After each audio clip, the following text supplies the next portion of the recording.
Welcome to another great and informative episode of Enterprise Weekend, reaching you from Enterprise Television from the economic hub and capital of Nigeria, Lagos. My name is Henry Ikwibike. We kick off this morning with everything we have going on, starting from the newspapers, and right after that will be conversation also for today. Please do well to be part of what we do. Have a say in what we say. You can always find and reach us at enterprisetvnews.com. You may equally like, comment, and follow us on all our social media platforms at Enterprise TV7. We're very so honored to have with us this morning Tochukwu Ezukama, a public affairs analyst. Thank you so very much, Tochukwu, for being here.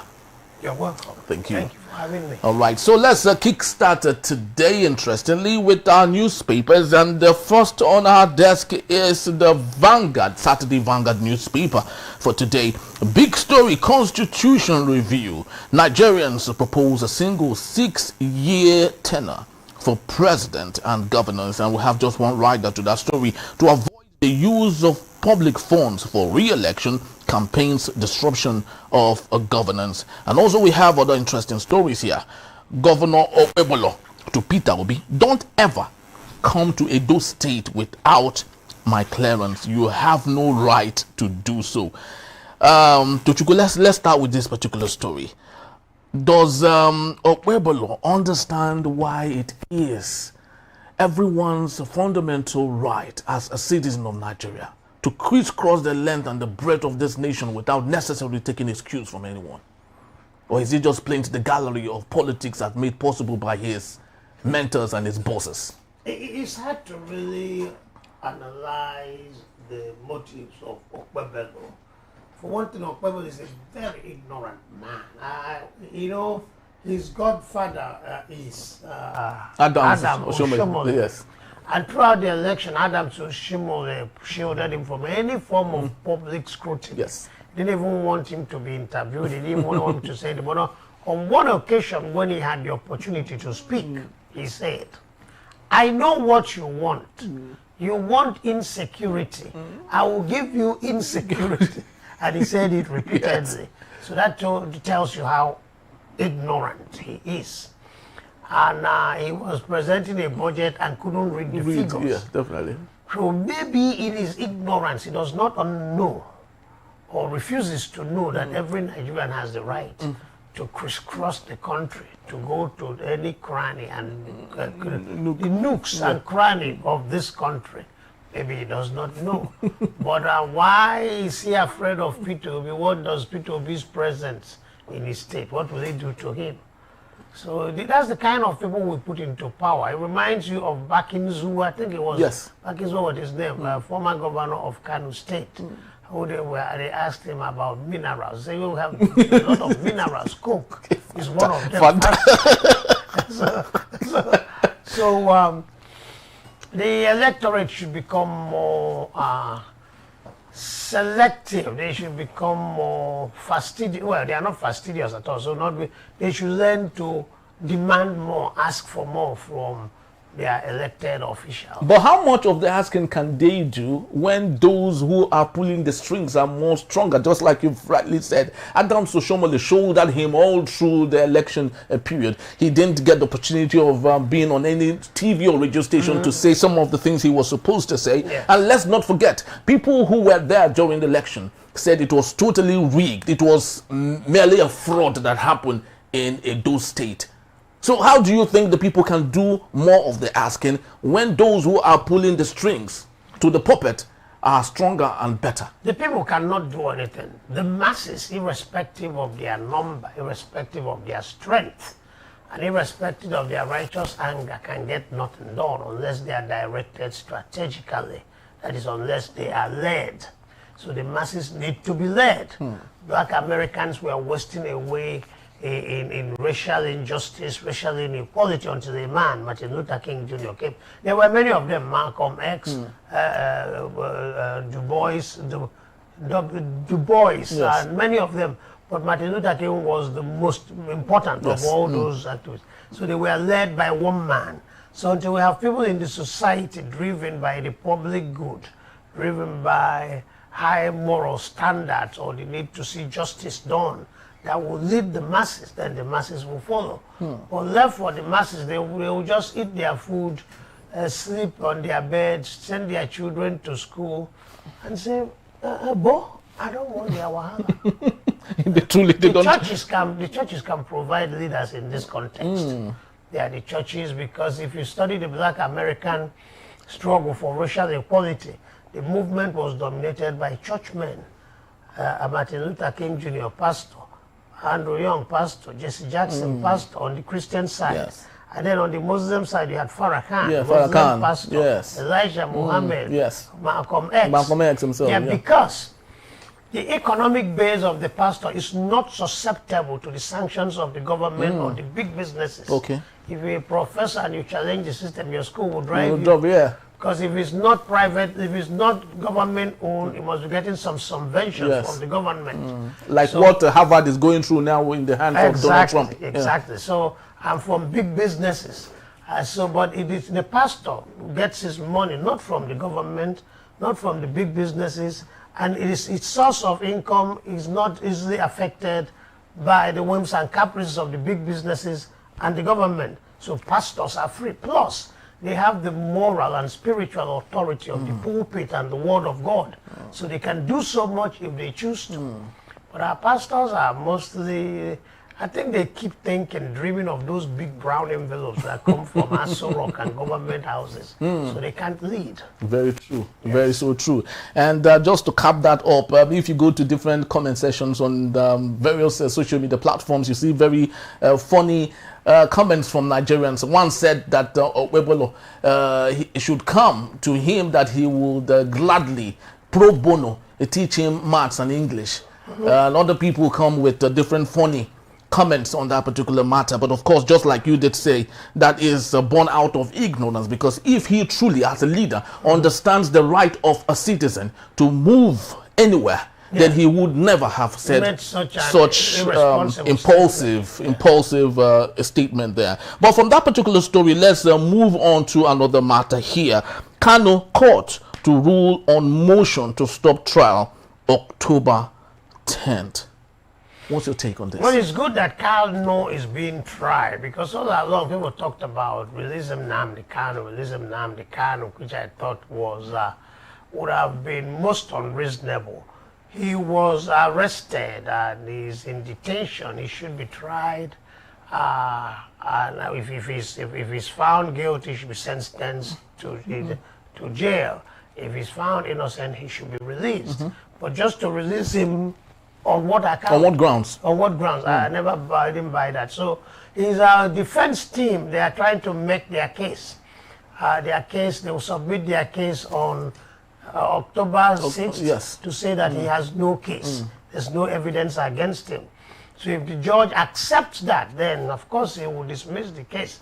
But if the judge does not accept that, then the trial will continue.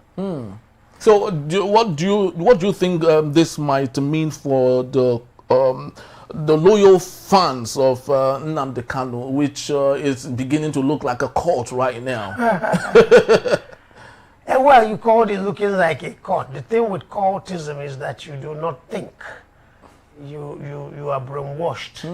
You follow. It's like religion. If you try to analyze the religious doctrine, it won't make sense to you. Religion, Christianity, try to analyze it logically. It wouldn't make sense to you critically. And it applies to other religions of the world. True. So the religion says believe and ask no question. Very well. So cultists believe and ask no question. So and the mindset among them, the prevailing mindset this time is that Kanu should be released. Yes. So anything short of that, of course, will disappoint them and incite their passion, their anger. So the court will do its job irrespective of what his supporters think. Very true. Feel. Yeah, because there are lots of talk on that particular matter. Lots of cases is there in the open domain.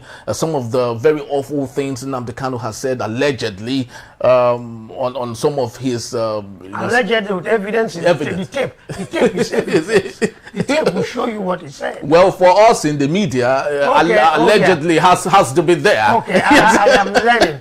Journalism 101. Tell me, it has to be there. But what do you think would be the best bet out of all of this? Number one, from the Igbo perspective, it seemed to lots of people that the rest of Nigeria is choking them as a result of their man who is being held. Sunday Igboho used to be in the same situation. Showore, who campaigned for revolution now, and his revolution now is not economic. It's more of let's take it, which is looking like the sensational desires of Nnamdi Kanu. So do you think this is more of a selective justice against Nnamdi Kanu? It is not. The Igbo land, the Igbos or the Igbo society cannot be compared to the Yoruba society. How do you mean? Let me go back a little. Yes. See, during the conflict, the turmoil of 1967, following the coup by Zogwa and his group. Yes. For a young man like Ojukwu, a 33-year-old man, if it were in Yoruba land, the elders of the Yorubas will study the matter. And the young man will come before them and greet them lying on the floor, because Yorubas respect age. We have men in their 50s and 60s and 70s. A 33-year-old man must prostrate completely. And the elders will tell him what to do. And if he deviates from it, everybody will abandon him. But in Igbo land, it's Nzobu Enyima. You come from anywhere, talk the rubbish you want to talk, strike this emotional chord in people, and they follow you sheepishly. Really? That's what happened with Ojukwu. What is really? Did Zeke have a voice in that whole thing? Ojukwu ignored his father's advice, ignored Zeke's advice, put him under house arrest, intimidated people like Timba and Kaleba, and the rest of them. But I used to think the Igbo man is an independent, spirited individual. Now that grammar too much. Let's talk about independent-minded, spiritual. What does that mean? It means that he owns his thoughts, and his thoughts. No, and an average Igbo man owns his thoughts. Nobody can compel an Igbo man to do something without the Igbo man asking relevant questions. So why do you think Ojukwu was capable enough to have induced or hypnotized people to follow him? Hypnotize anything. The masses do not think, the masses follow, and they follow blindly. The Yoruba masses will follow in line with a consensus reached by the elders. Okay? The Igbo man will follow in line with anything that strikes an emotional chord in him, brought about by any individual. So Ojukwu in Yoruba land could not have seceded without the consent of the elders. The elders must have approved of it. And if he goes against the wishes of the elders, every Igbo man will abandon him, because they believe in a culture. They have their culture, they have their traditions, and there is emphasis in the wisdom of the elders. In Igbo land, any man comes and we follow. The masses don't think. Be it in America, be it in Nigeria, but the masses just follow. So what Ojukwu did wasn't possible in Yoruba land. So Ojukwu shoved the earlier leaders aside and did his own thing and led us into a pit. So Nnamdi Kanu also came. He told us that the Igbo political elite are slaves of the Hausa Fulanis, that the Obi of Onitsha is a foolish man. The Ezenri is a useless man. Everybody is nothing, everybody is foolish. He equally called the Bishop Obinna of Imo State. It didn't matter. Okay. So it was him and him alone, and everybody followed him. So to compare him with Idaho, what's his name? Igboho, Sunday Igboho. Is out of place. Igboho cannot cooperate without the approval of the elders, directly or indirectly. So Igboho could not have called the Yoruba political elite slaves of the Hausa. And he may use some coarse, rough, caustic words, but not to the extent of disparaging the elders and the powers that be. So Igboho may have a backing.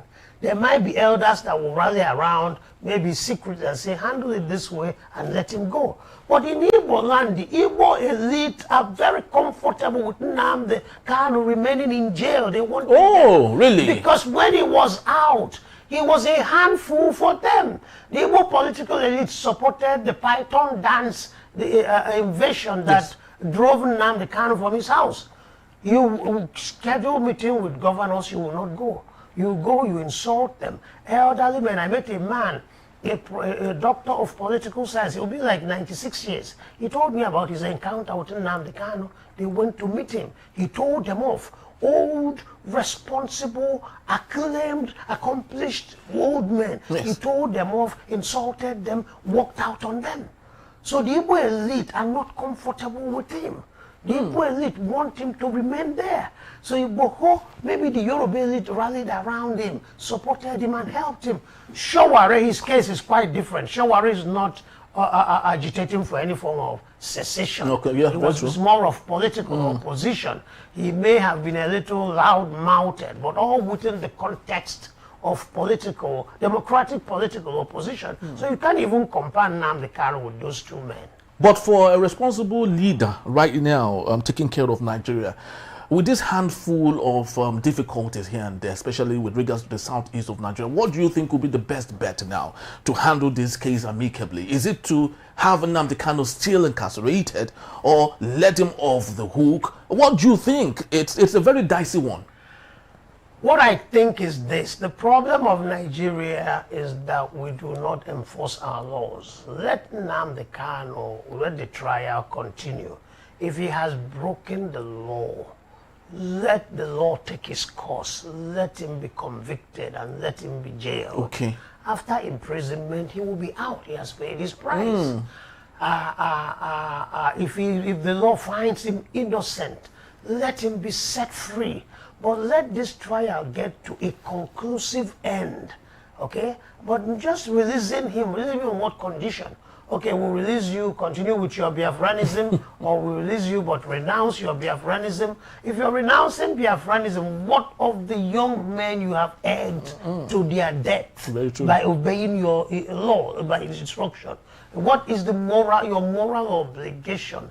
You that ordered young men, and in obedience to your orders, they killed themselves. They killed other Igbos. So people must take responsibilities for their actions. And when people want to get into such serious, momentous events and they are not prepared to be responsible and accountable for their actions, I think it's criminal. Because the father of Neo-Biafranism, that is Wazirike, Wazirike, yeah, once said, when I started talking about Biafra, I did not know what I was doing. But because democracy allows me the right to express myself, I started talking about Biafra, and as people started listening, I continued. It is immoral, it is criminal, it is unjust, it's inconceivable that a man will start talking about something that can affect the life of millions of people without knowing what he was doing. Because he didn't feel he would be held accountable. So let people be held accountable for their utterances and for their actions. So let the process continue and let it get to a conclusive end. I say amen to that, because it's very important that the southeast of Nigeria regains its status in the League of Nations. Right now, every part of the southeast, you might agree, you might not agree, but the fact remains that lots of different parts of the southeast of Nigeria is deserted because of this rascality and insecurity that is going on right there. And this is not helpful to the southeast region of Nigeria. Equally, it is not helpful to the nation state of Nigeria. But Tochukwu, let's get into another interesting issue here. Tinubu appoints IBB's son as a chairman of Bank of Agriculture. Tochukwu, don't you see this as a Trojan horse of Bola Ahmed Tinubu taking back the northern part of Nigeria, knowing that his biggest ally, Muhammad Buhari, is gone, and therefore pleasing everyone in the north? Because if you go through the list of the directors of the Bank of Industry, they're all northerners. Okay. The businessman is motivated by profit, is that correct? Very true. Is there anything wrong with a businessman doing business so he makes money, so he makes profit? But can we connect this to, is it necessary to juxtapose this with governance? Because governance is not about profit. I've not finished. Okay, please do. Okay, Okay, the businessman is motivated by profit. The politician is motivated by votes. Okay. Yeah, so the businessman is strategizing on how to make money, how to make profit. The politician is strategizing on how to get votes. What is wrong with that? So if a man wants to be re-elected in 2027 and he is working towards it, pulling the right buttons, doing the right things to be re-elected, is anything wrong with that? The object of war is victory. The object of politics is power. And it's the votes that get you the power. You're in power already and you want to be re-elected, remain in power, and you're looking for votes. So if Tinubu comes to my village and campaign, vote for me, will anybody feel bad about that? If a politician comes to campaign and say vote for me, is there anything wrong with that? No, there's nothing wrong about There's that. nothing wrong with that. Yes, but there's a caveat in all of this. There's a caveat in all of this, and the caveat basically is written, on the lines of the fact that Nigerians are not so very satisfied with the governance level of President Bola Ahmed Tinubu. And this is more like a deceptive measure, according to Nigerians, in getting the 12 million so-called Buhari's leftover votes. No, Nigerians are not satisfied. You see, one thing I like with boxing is that in boxing, you knock a boxer down, he manages to stagger back up. And after the count, when you expect him to say, I'm tired of this nonsense, he gets back into the ring. Okay. But to the people, they don't so beat this man tired. This man doesn't know what he's doing, but he's still trying to get to the end, okay? And possibly there's been reversals, surprises in boxing where it's supposed or unexpected loser finally wins. So Nigerians may not like Tinubu, but that doesn't, Tinubu is not saying, I'm not running again. He still wants to run, and he's preparing the grounds for a successful run. He wants to run, he wants to win. As long as he's not breaking the law. And secondly, as long as the people that are appointed are qualified for the job, it's nobody's business. Well, it is his prerogative, very true, to appoint whoever he desires to appoint, just like Tochukwu did say. The most important thing is we hope that those that have been appointed, even if the long list are all northerners, will do the job that is meant for them. But when Nigerians find it difficult to understand is, why is it that anytime we talk about agriculture, we make it look like it's a northern appeal? Well, most of our food comes from the north. And therefore, it should be a holistic takeover of the northern part of Nigeria. What do you mean by it looks like a northern appeal? Because it's appointed a northern Bank of Agriculture. That's what you say? Yes, Bank of Agriculture. What's the big deal? This other guy, Adesina, was once... Yes, Adesina. Adesina was once Minister for Agriculture. Yes. Could have been a northerner that was Minister for Agriculture. Could have been a southerner. Let the people do the necessary work. I don't really care much about this south-north thing, because when hunger comes, even if your president your body is the president, hunger can still catch you. Yeah, like we feel it today in Lagos, because the level of mendicancy right now is above par. And the Yoruba man, is the president. So power has no tribe. No, hunger has no tribe. It has no color, it has no race. So let them get the job done right. I'm not crazy about what do they call it? Zoning. Who wins and who from north, from south. Let us elect the right people to get the job done. Move the country from point A to point B. That's my concern. All right, very so true. But let's take a look at the Saturday Punch newspaper. The big story: inside the £3,500 per day elite London clinic where Buhari died. And we have a rider here. Hospital boost. That's the hospital exactly. London clinic. It says it boasts modern equipment, 900 doctors, and treats over 120,000 patients yearly. Tochukwu, are we being shortchanged here by our leaders who would rather prefer? That's a big hospital. Yes, a very big one in London. London clinic, one of the most elite hospital in London. Are we being shortchanged right now by our leaders who prefer medical tourism outside of the country, while our teaching hospitals are lying fallow? Yeah, we have been for so long shortchanged by our leaders.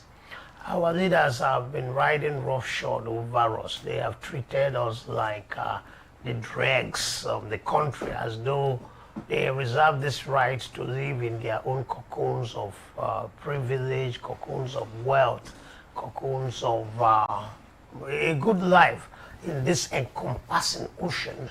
The islands of wealth, privileges, good life, and all that in this encompassing ocean of poverty, hunger, and all that comes with them. So that's the way it has been. Interestingly, under Goodluck Jonathan, there was an attempt to stem foreign tourism. What do you call it? Medical tourism. And then Buhari also, we thought that Buhari will continue along that line. But unfortunately, Buhari glamorized medical tourism. I don't think we've had any leader that was into that was into medical tourism as much as Buhari did. Even went to London to treat an ear infection. A chemist or a pharmacist around the corner can treat you of an ear infection. And people don't know what this does to the country, because people, like I said, follow their leaders. Just like children behave like their parents without knowing it, the masses behave like their leaders without knowing it. So when you're telling the masses, I have no confidence in this country, I don't care about this country, whether you're suffering or not, I don't care about the quality of the healthcare delivery system in this country. It's reflecting in the mindset of the masses. The masses will also not care about their country. It's my personal example. So you have propagandists. Every governor, every government has some form of propaganda. I call propaganda, that's my definition, tendentious manipulation of information. The information is there, but it can be manipulated in different ways. So what is that which way do you want to manipulate this information? So if Buhari, for example, had throughout his illnesses not gone overseas, but get those doctors here, get their equipments here, even if it's more expensive, but you're treated here, it would have resonated, it would have struck a chord in the mind of Nigerians. So that sounds more patriotic. That sounds more patriotic. It makes, that's the word, patriotic, because no country can survive without the patriotism of its citizens. So when people detach from their country, lose interest, don't see any connection between their country and themselves, it's not helping the country. So does that mean that Femi Adesina, the media aide to the president, Muhammad Buhari, who went on national television and boldly said that Muhammad Buhari would have died long ago if he had utilized healthcare system in Nigeria?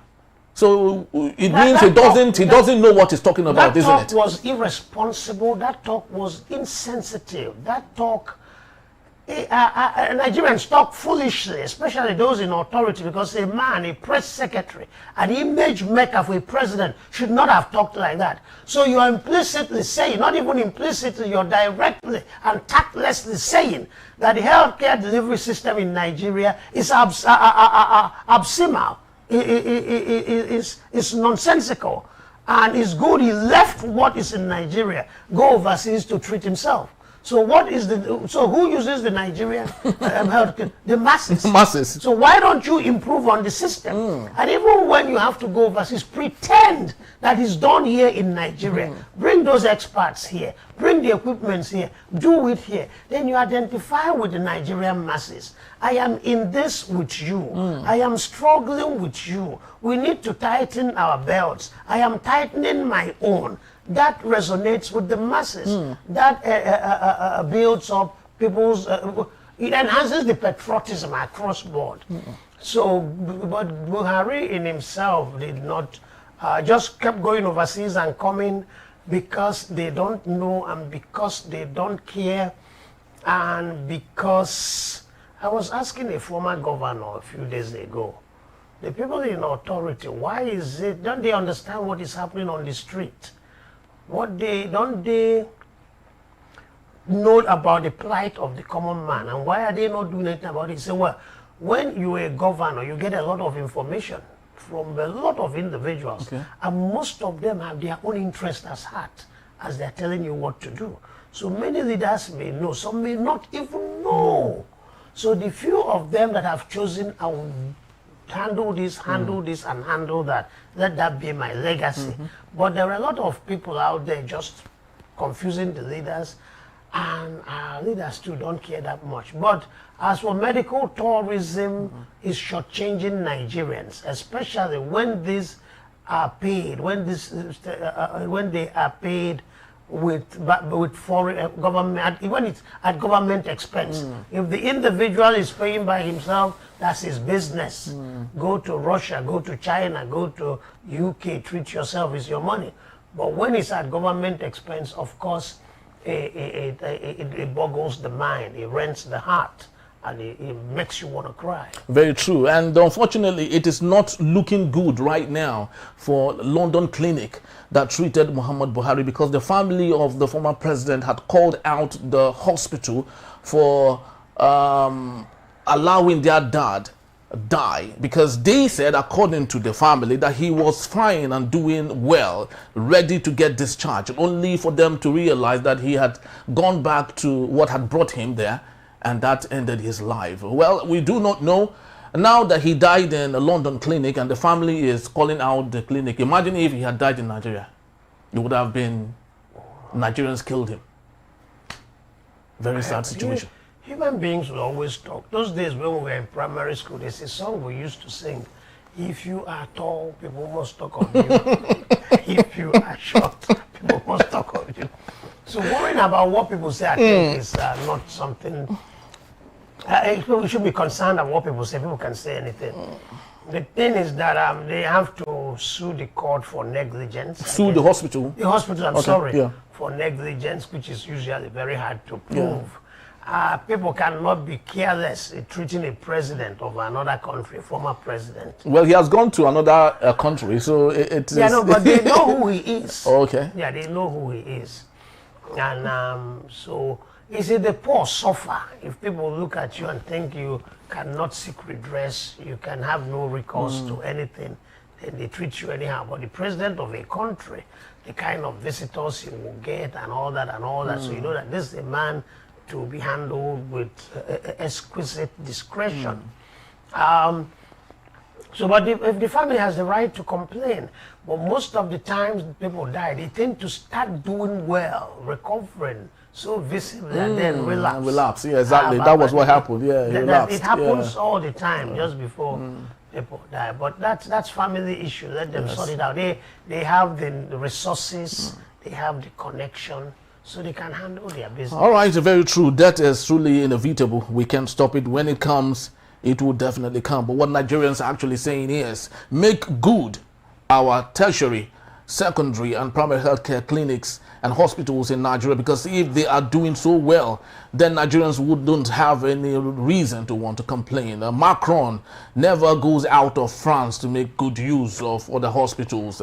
The Prime Minister of the UK makes good use of the hospitals in the UK. Donald Trump never goes out of the United States. And the question is, why should our presidents and those in authority make good use of other hospitals make well and made good by politicians like them? A food for thought there. But we'll be right back. Tochukwu is still here to take us on our main conversation. That's when we return. Visa expiry does not determine stay duration. It's still Enterprise Weekend, ladies and gentlemen. Please don't go anywhere. I'll be right back.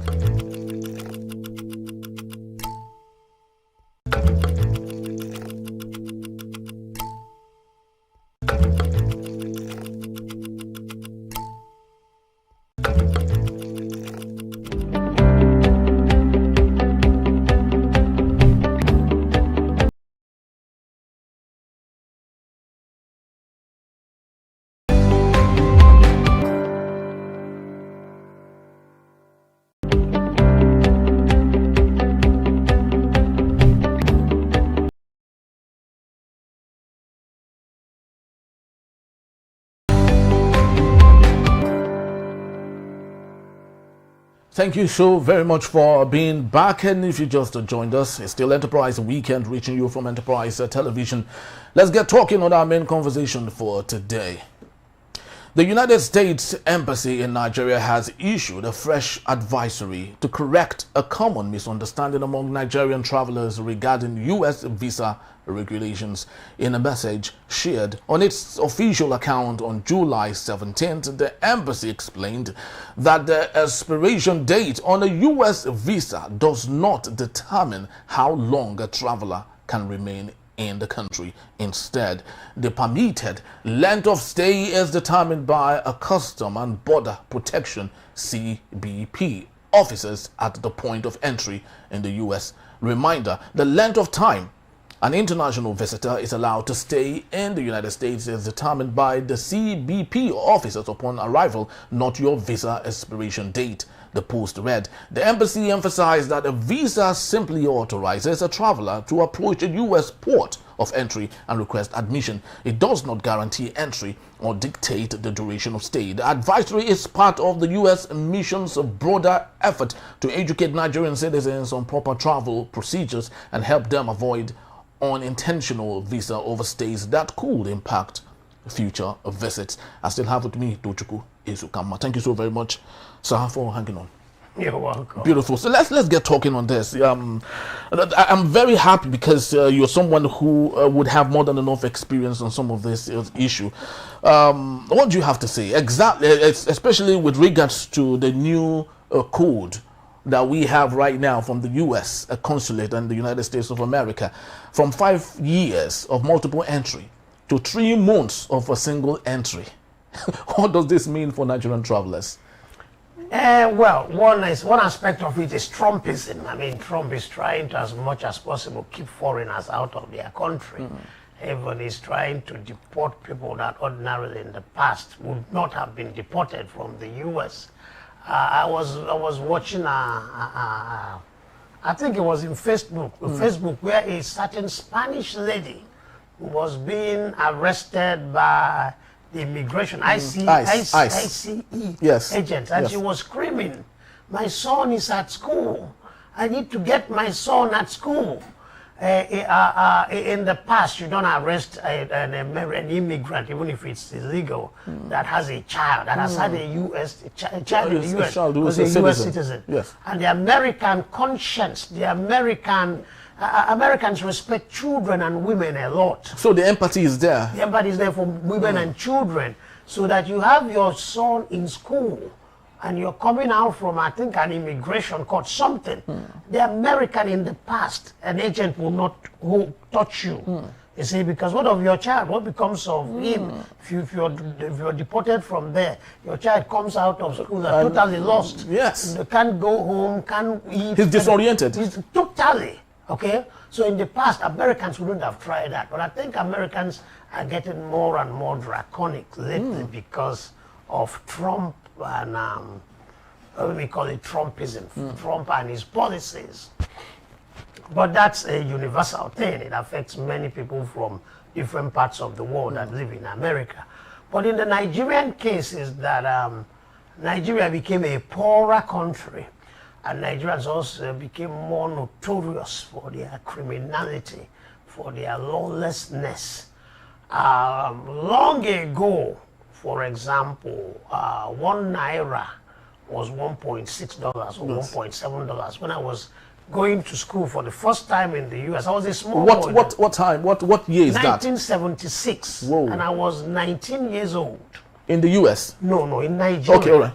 My father paid my school fees for 1 semester with 1,000 naira, and it translated to $1,700. Okay. That was my school fees for school tuition and boarding for 1 semester in the school I was going to.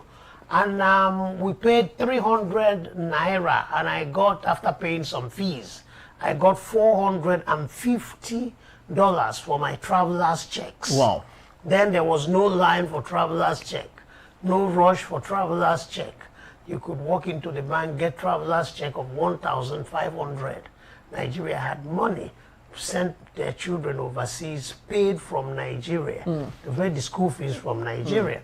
So people respected Nigerians then. And then also in Britain, you did not need a visa to enter Britain. As a Nigerian? Yeah, you just need your passport, and at the point of entry, you'll be allowed in. But all that changed. I was here in Lagos when the new policy came that Nigerians will now get, they didn't call it a visa, travel document to enter England. And there were these ladies I met at the airport. They were going to England thinking it was business as usual. I don't need a visa. But at the airport, they were told, no, you cannot board the flight to England because you need to go to the British Embassy and get traveling documents. That's visa. Our economy was beginning to mate. Things were beginning to turn around, and the British were beginning to know that very soon there will be a lot of economic refugees coming from Nigeria. Before, people came and went because they were comfortable in Nigeria. Home. You came, you shopped, you looked around, you took pictures, you took it back home, show off the fancy clothes you bought from England, your fancy pictures, tell stories of where you bought. But because they knew there would be economic refugees, now Nigerian women prostitute across the world. Italy, wherever. Before, Lebanese prostitutes came to Nigeria. Ghanaians came to Nigeria. Nigerian women didn't go anywhere to prostitute. But when our leaders destroyed our economy, things turned around. Secondly, Nigerians over the years became notorious as the world capital of scam. We are now scammers. That came on during Babangida's time. That's when 419. Yeah, 419. Yeah, the name 419. Babangida was like, as long as you do not challenge my power, do whatever you like that makes you happy, that gives you money. So now we have a very bad reputation, and we are also a very poor country. So people are beginning to treat us like a leper. They don't want us. So at the border, you're giving time. Not what the immigration, not what the embassy gave you, but what you're giving at the border. At the point of entry. Which is paradoxical. That's ironic because at the embassy you presented documents, financial statement, your background, your job. They studied all that information to give you a visa and then give you a time period.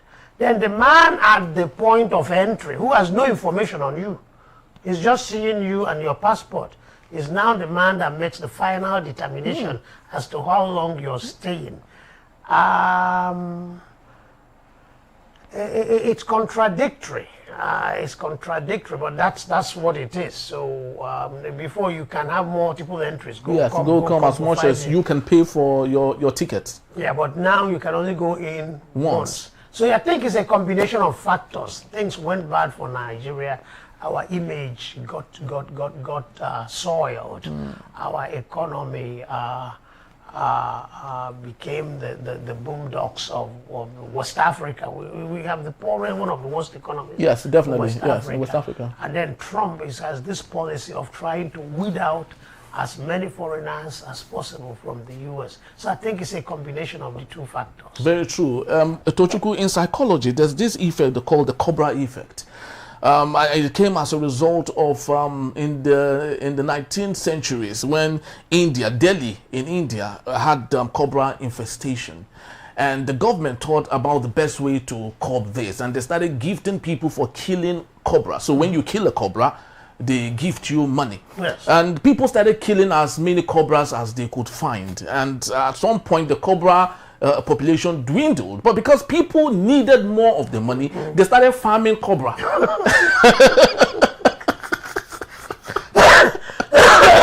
Very, very funny. These are Indians. Yes, in Delhi. They have the Nigerian spirit. Yeah, exactly. So they started farming cobra. So they farm cobra, they kill the cobra, they take it to the government, they get money. And the business scheme was good, and lots of families started farming cobras. So at some point, the government saw, I thought we had taken care of this issue. So only for the government to now know that this was what the people were doing, and they stopped the scheme. As a result of that, the people who were farming cobras all over the place, there was no more money coming, so they now let loose the cobra. So the infestation ballooned. You understand? So they call it Cobra effect in psychology. Now, why I'm saying this is when you relate to the issue we have with the visa restriction and all that, don't you think the Cobra effect might equally manifest for Nigerians who would only have a single entry of 3 months to overstay their welcome? Yeah. Continuously in the US. Many of us overstay, many Nigerians or many foreigners overstay their time in the US. And in the past, it didn't really matter. You can overstay by 10 years and nobody's really after you as long as you don't get into trouble that warrants the police connecting to the immigration. Who is this man? What is his status? And because in the US in the past, the police in the US are local police. They don't know anything about immigration. Okay. They don't know about foreign policy. So Ikeja will have his own police. They are concerned about crime and in Ikeja, traffic offense, theft. Okay. Unlike in England and France, where the police are national and work very closely with the immigration. So many people overstayed their visa and it didn't really matter till the bombing in... That was the 9/11. 9/11. Yes. We are waking the Americans. 2001. Because most of those that were involved in that bombing had overstayed their visas. Yes, very true. So if there was strict enforcement of, if they have been clamping down seriously on those that overstayed their visa, most of those men wouldn't have been in the US. So that's when Americans started trying to link local policemen to the immigration. And even some local police departments refused. They don't want to be part of it. It's an international, federal government issue. We're just local police. And so now if you overstay your visa, you can do it, but it's much harder. And the US is a very big place, so you can move from one side to the other. Yeah, because I wanted to ask you, during your stay in the United States of America, how was it like? What was the perception of a typical US person to the Nigerian person? What was it like as at the time you were there as opposed to what we have today? Well, the first place I went to was a small college in a very small village in West Virginia. Okay. There was no crime. In big cities, you have crime, you have violence. In the villages, people did not care. So we were students. It was more of a university town. Okay. Beyond the university, you have very few individuals living outside. So we were very much welcomed. Yes, we were very much welcome. And by then, Americans didn't know much about Africans. Okay. Up to today, many Americans don't know much about Africans, except in cities and in foreign service, government circles. But the man on the street in some parts of America, some black Americans thought Africa is just one country. All of Africa is one country. But now you have more awareness. But when I got there, we had blacks. There was an almost all-white school with few black students. Nothing special. Americans are very trusting. Americans don't lie. Okay. So they take people face value. And Africans have tendency of disparaging one another. So they go behind your back and say, that man is this, that man is that, that man is that. Really? So the American will come to you and say, I thought you were a good man. But your friend told me that you're like this, you're like this. He told me not to tell you. Really? That's what Americans. So apart from that, we had no problem. Then I left the place, I came to Washington, D.C. There was people were more aware of places outside of people have met many Nigerians over the years. Yeah, some black Americans resented Nigerians, didn't like Nigerians at all. When you had Ghanaians in Nigeria, some Nigerians resented them. Why? Okay. Yeah, so for one thing, Nigerians are hardworking. So a man comes and he's almost homeless. By the time you know it, he's finishing school, he's driving a good car, he's a pharmacist, he has a big house. And the Americans who were living in those ghetto neighborhoods will see you and be baffled. You that just came yesterday. So sometimes it was out of a little jealousy. Sometimes it was just fear of the unknown. You talk differently with a different accent. Some of them have problem understanding you, you know. The whites, well, in schools and in workplaces, there was nothing special. We were not treated any differently. My boss used to tease me sometimes and say, "You're from Nigeria, and are you which country? Wow, you Nigerians and you Arabs. I want to be hanging around you because of your money." But he was just teasing me. But nothing special. But then with time, we started having issues of, it's still not a major thing. Nigerians are hardworking and many rich, many successful Nigerian professionals, accountants, medical doctors, real estate consultants. So I guess Nigerians are respected. Respected, but sometimes suspected. Very true. But let's take a look at the economy and leadership style, because we've talked about the leadership style of Nigerian leaders in Nigeria. But let's take it beyond, because since we're talking about visa entry and all of that, you talked about Trumpism. And lots of people would say this portmanteau word, Trump-enomics or Trump-nonomics or whatever it is that you call that. Yes. Yeah, so I do not know, as at the time you were there, I do not know who was the president as at the time. Jimmy Carter was there. And compare him, he was with the Republican, I love to believe, the Democrats, all right. So when you compare his leadership style with what we have today with Donald Trump, what do you think is the difference? And do you think the United States people realize how far they have gone, and if really they have made mistakes with the choice of Donald Trump? Because what is affecting Nigeria is not just to Nigeria. It's like a boomerang effect on the Americans. Well, Jimmy Carter was a very liberal man. Jimmy Carter was, well, you have to realize that Jimmy Carter came to power after the Watergate scandal. Okay. Americans were tired of that arrogant, we are the best, we are all-knowing, power-crazy kind of presidency that was evinced in Richard Nixon, which brought about the Watergate scandal. So they wanted a more liberal man, a more relaxed man, a man that America rules the world, America is everything. It was a little too much. Let's look for a man that will have respect for other countries of the world. That was when Jimmy Carter came in. Jimmy Carter was born again Christian. He wanted to do things the right way, emphasize human rights across the world, which resulted partially in the fall of the Shah of Iran, because he kept emphasizing human rights over the world. And the Shah, who thrived in this dictatorial tendency, the last Shah, repression of opposition, it was a problem for him, and that made room for the mullahs, the religious extremists, to finally overthrow him. Then Americans got tired of that. Give everybody a chance. We are all equal. So they elected Ronald Reagan, who was a showman, flamboyant man, colorful, so he was somebody who glamorized American power in his triumphalism. He thought America should rule the world and continue to rule the world and rub it on the face of everybody. We are the greatest, the most powerful country in the world, the richest country in the world. To hell with you. And after that, then came Bush and Bill Clinton. The Republicans tend to be more aggressive in their foreign policy, and they tend to be more insensitive to the plight of the poor. The Republicans see that America is a wonderful place. You have enough opportunities.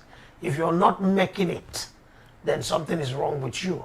Leave the economy alone. Let it just move on. Everybody can find its way in the system, unless if something is wrong with you. The Democrats is like, the system is wonderful, the economy is booming, but it's imperfect. So we need to tinker with it a little to accommodate the weak, the poor. That's Democrat. That's the policy of the Democrats. And then overseas, they are not as forceful. They are not as aggressive in imposing American will on other countries. Ronald Reagan, Republican. Bush, Republican.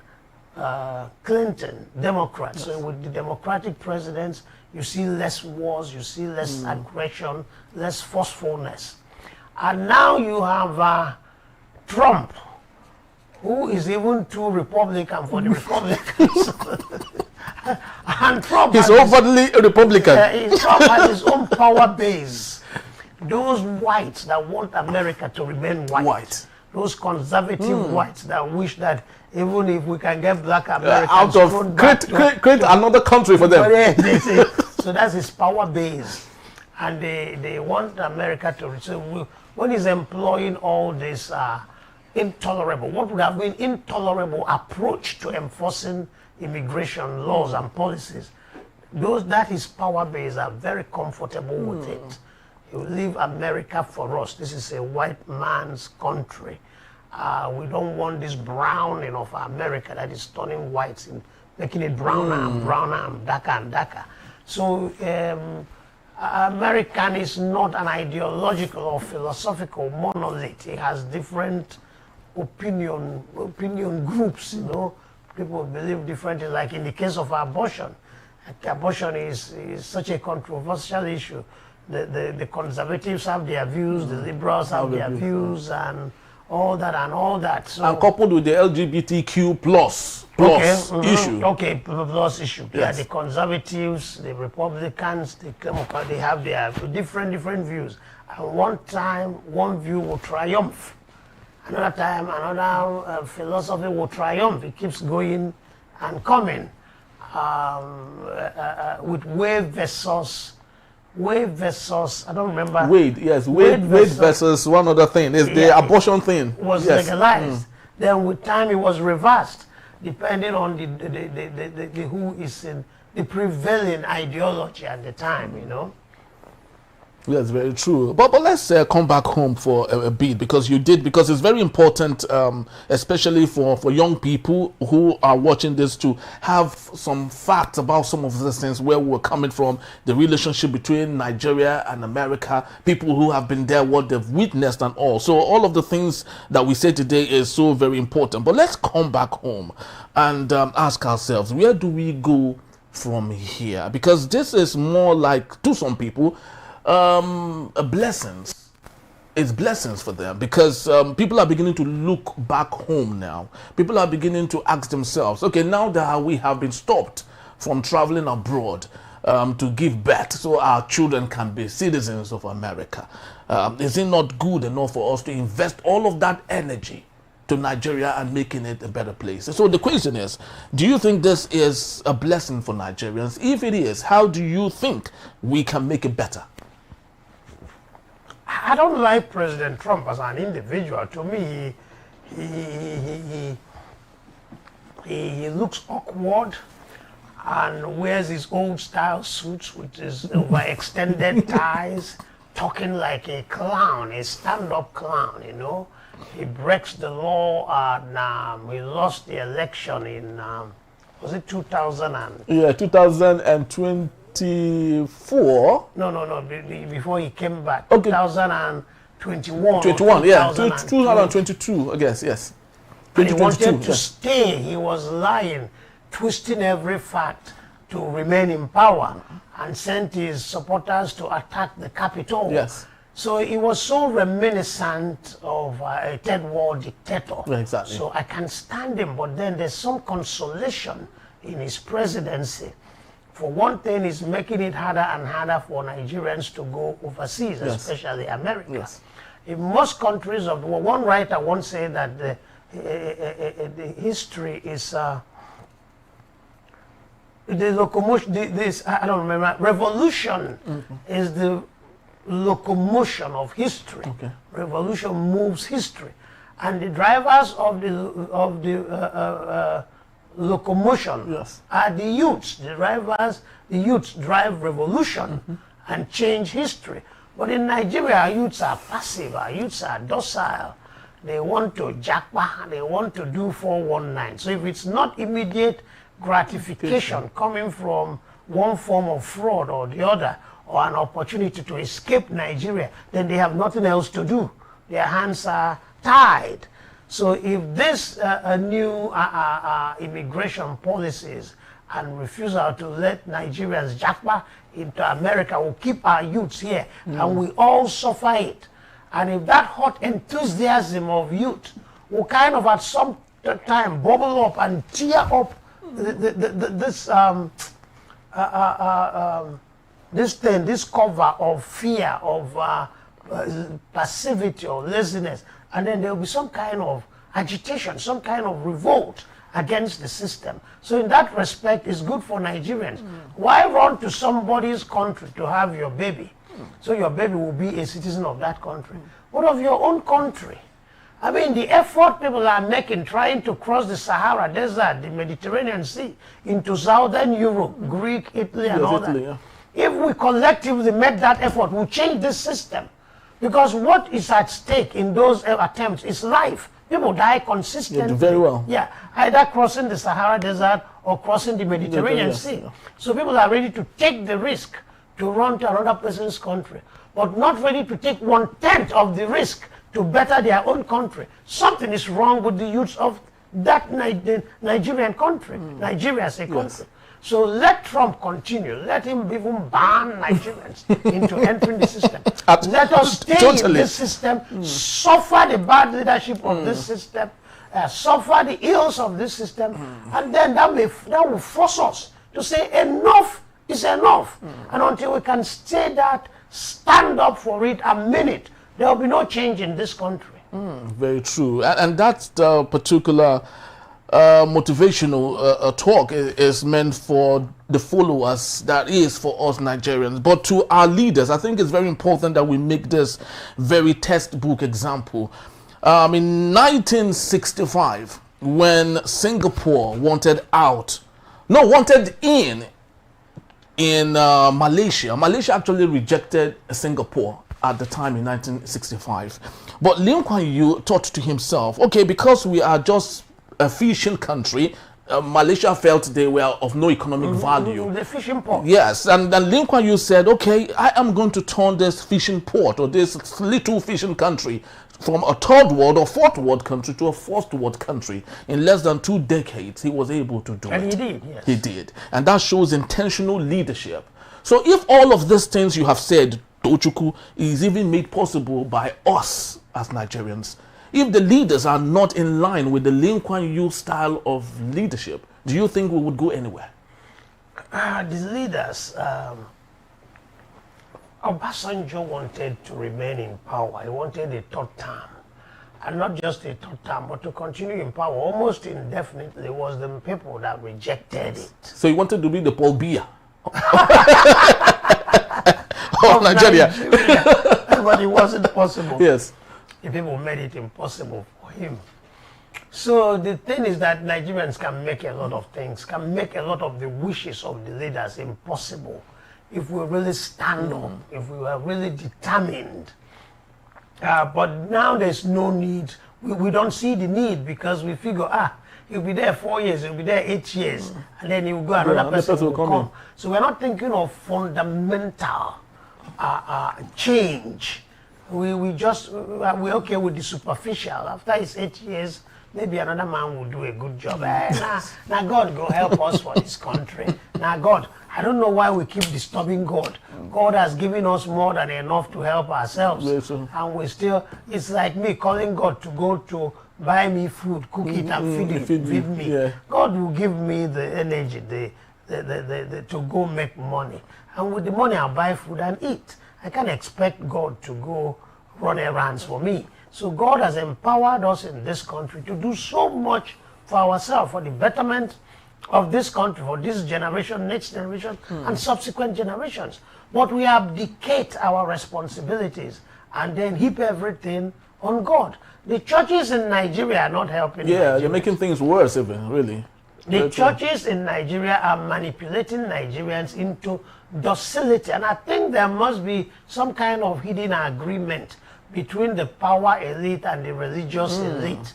There's been this there's this symbiosis, this mutual relationship between them, because they tell us, pray for your leaders, don't criticize them. But the Bible is replete with men of God criticizing their leaders. Samuel criticized Saul. Very true. John the Baptist criticized Herod. Nathan criticized David. Elisha criticized Ahab. And each time they did it, their lives were at risk. Yes. Ahab went after Elijah, and Elisha was running. Nathaniel was a little more tactical. John the Baptist died. Was beheaded. In the process. Yes. So our men of God must stand up and confront the evil leaders that dominate this country. They must lead the youth, the masses, against these evil leaders and stop telling us, sow seed and get rich. Is that what Jesus Christ preached? Not at all. You see, Joshua chapter 1 verse 8. He said, I'm digressing. You're getting tired of my long talk. No, I'm good. I'm enjoying it. In fact, Tochukwu, I think I'd love to tell you this, that every time we have you here, our viewership is always, in fact, people ask that we bring you more. Okay. Honestly, because if you go to our social media platform right now at Enterprise TV 7, you see it there. People are asking for you to come every now and then. So they love your wow. I'm a Nigerian. I love money. So I'm going to start to repay me with all this increase in viewership. But the thing is that our men of God must rise up and tell us the truth. Sow seed and get rich. That's against the teachings of Jesus Christ. Prosperity doctrine is falsehood. Jesus Christ says, seek you the kingdom of God and all his righteousness first, and every other thing will be added unto you. Every other thing is money, happiness, joy, and so on and so on. So when you're seeking money without seeking the kingdom of God and his righteousness, it's abacadabra. It's looking for smoke without fire. God told Joshua, let this book of the law, that's the book of the law, the Bible, not depart from you. Meditate on it and let it guide your every action. Then you will have good success. So first of all, you have to be a good Christian, be a child of God, and the rest will follow. So when pastors do not teach you how to seek the kingdom of God and all his righteousness, but tell you how to make money, now why you? Okay? It's not what the Bible preaches. So the pastors are caught into flying around in their private jets, hobnobbing with the powers that be, carrying out brown envelopes from government houses, from Aso Rock, and they have fallen in their moral and spiritual, social responsibilities to the society. So that's where the issue is. There are leaders coming from other areas. Leaders can come from other areas, but we need to change this system. So let Trump keep up the job. Let him shut out Nigerians completely. Let us stay in this, our country, suffer the poverty, wallow in the poverty, suffer the hunger to an unbearable point where we will just explode that we've had it. All these attempts to, you know, one thing, interestingly, during the colonial era, Nigerians protested. Okay.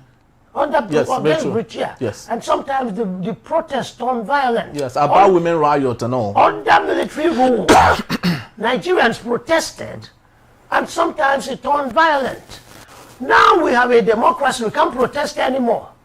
And when we want to protest, it is chaperoned, it's stage managed by the powers that be in our attempt to make it peaceful. Okay? It's the government that tells you where to start, where to end. The object of a protest is to defy the powers that be. So if it's the powers that be that now guide you, lay out the format for you, it ceases to be a protest, but a propaganda feat for the government, okay? So you serve the interest of the government. So on the surface, it's all democratic. They can protest. But the essence of the demonstration, which is protest, which is defiance, has been taken out. So we have to protest and be ready to make it violent if need be, or this system will not change. Chibika Amechi, like I was talking the other day, said, we steal because you do not stone us. So if we start stoning them, they will stop stealing. His stoning is peaceful. It's not. It's not. And he was saying the other day, I like him for his honesty. there can be no change without revolution, and there can be no revolution without bloodshed. Yes. Amechi was saying that. So. That's very unusual for a member of the Nigerian power elite. Yes. Yeah, we need revolution, and this revolution cannot be bloodless. You cannot say, I want to have a child, a bath a new order, but I don't want my blood to flow. Can you have a baby without blood coming out? And so on and so forth. So we must sit up, take charge of this country. Even countries like Ghana are beginning to drive away Nigerians. Go back to your country and fix your country. Ghana the other day, the Ghanaians were all over Nigeria. I went to Ghana sometime in the 80s. Reminded me so much of Biafra. The hunger, you know, the poverty, visibly etched on people's faces. Custom officials, the things you got in the plane and you rejected, like chocolate, sweet, all those things you want to throw away. Custom officials begging you, hey, please, Oga, give us. Things you want to throw away. It's a trash. Not beggars, not cleaners, not porters, custom officials in Ghana as of the 80s. But now Ghanaians are telling us, go back to your country, go fix your country. Very sad reality. There we have it. And that is because we've had a debased country, a debased society, made possible by debased alleged leaders who are more intentional about themselves than for the people. Nigerians have stated en masse that not only is this restriction given to average Nigerians, but if possible, it should extend to the political elite, because if they are refused access, like the CDS, the Chief of Defense Staff, was disallowed from entering Canada, if that can extend across board among the political elite, maybe they will see reasons to make this country a better place, so that healthcare, education, and every other thing, and tourism can be domiciled in Nigeria, and hopefully Nigeria would be a better place. Thank you so very much, Tochukwu, for being here. We truly do enjoy you every time. Every time you come around. All right, people, that's just about the time we have for today. We'd love to say thank you to you for making this picture complete. Please do well to visit us if you may. You can always find us at enterprisetvnews.com to read up on everything we've talked about today. And also you can rewatch if you may when you visit us any time of the day, 24/7 times a week. You can always find us when you see us. Visit us at Enterprise TV7. I am Henry Igwebike. On behalf of the entire team of Enterprise Television, we'd love to say thank you so very much. Have yourself a splendid weekend, and bye-bye from us.